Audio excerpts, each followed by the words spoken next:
Simbol kiai oleh masyarakat Jawa untuk benda pustaka miliknya.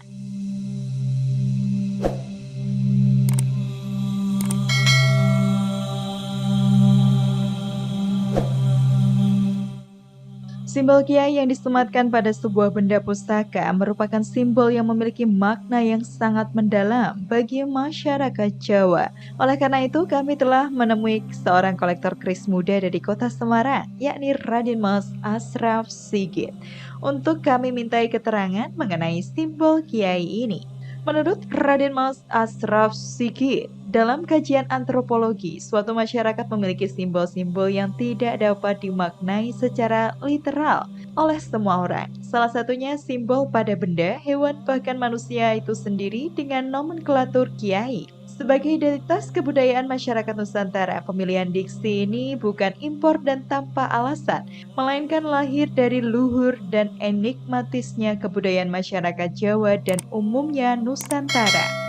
Pemaknaan simbol-simbol di negara kita selama ini ahistoris, bahkan penuh falsifikasi dan monopolis dengan mengutuk-utuk peradaban Jawa dan Nusantara. Padahal semua bangsa memiliki simbol, baik itu Yunani, Cina, Arab, dan juga Nusantara.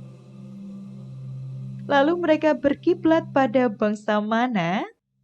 Sebelum lanjut, jangan lupa klik tombol subscribe yang ada di bawah video ini dan nyalakan tanda loncengnya ya, agar Anda menjadi orang yang pertama mendapatkan update dari channel Pariwara Pustaka Nusantara.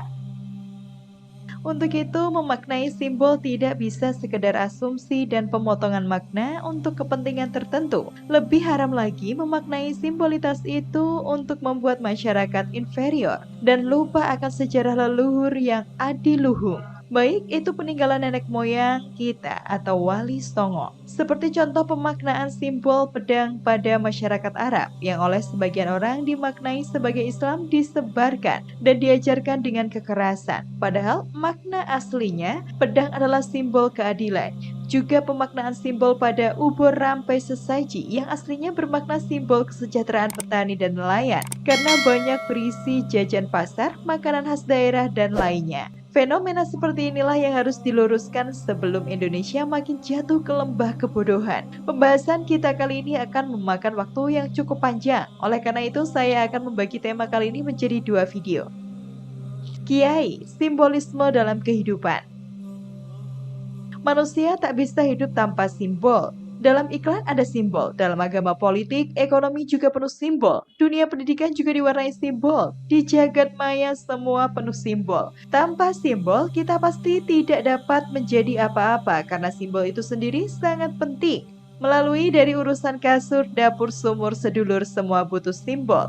Bahkan saking pedulinya pada dakwah, masyarakat Islam sejak dulu menulis inskripsi bertuliskan Arab, Jawa kuno, Arapegon, Abugida atau aksara Jawa, di nisan-nisan para wali atau kuburan leluhur. Semua inskripsi adalah simbol dakwah dan menjadi dakwah dengan media tulisan. Maka orang yang mengingkari simbolisme, hakikatnya mereka berpura-pura menjadi manusia. Semua bangsa memiliki peradaban simbol, baik termanifestasi ke dalam seni rupa, seni lukis, seni pahat, dan lainnya. Dari yang primitif sampai modern di era revolusi industri 4.0 dan society 5.0 ini.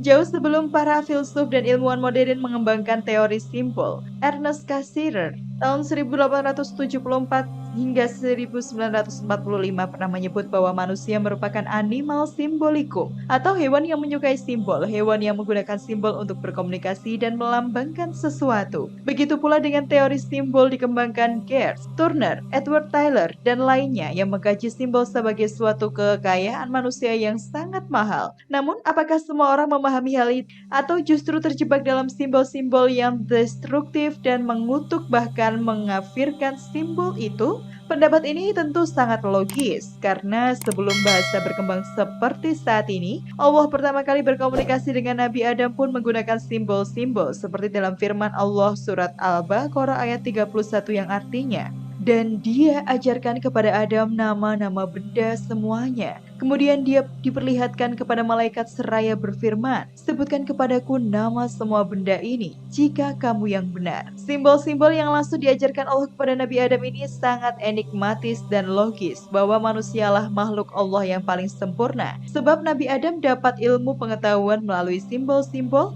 nama-nama benda yang secara langsung diajarkan Allah kepada Nabi Adam sebagai bapak kehidupan. Tak hanya itu, Allah dalam memberi petunjuk pada manusia juga menggunakan simbol. Buktinya, ada ayat kauniyah berupa Al-Quran segelondong dan ada ayat kauniyah berupa semua fenomena alam. Maka sudah menjadi kewajiban manusia untuk menjaga keseimbangan hablum minallah atau relasi dengan Allah, hablum minannas relasi dengan manusia, dan hablum minallah relasi dengan alam.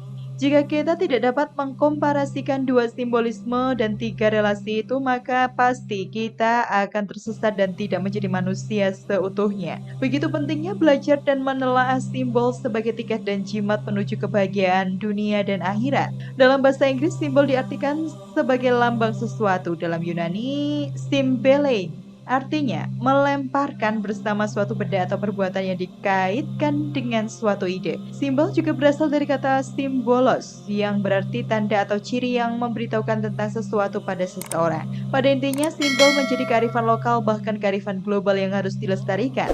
Karena Allah sendiri dan bangsa Arab, Yunani, Cina sejak dulu sudah menggunakan simbol dalam kehidupan. Nah, untuk pembahasan yang lebih mendalam, kita akan mengupasnya di pertemuan kita selanjutnya. Agar tidak ketinggalan update video dari channel Pariwara Pustaka Nusantara, silahkan klik subscribe dan juga tanda loncengnya.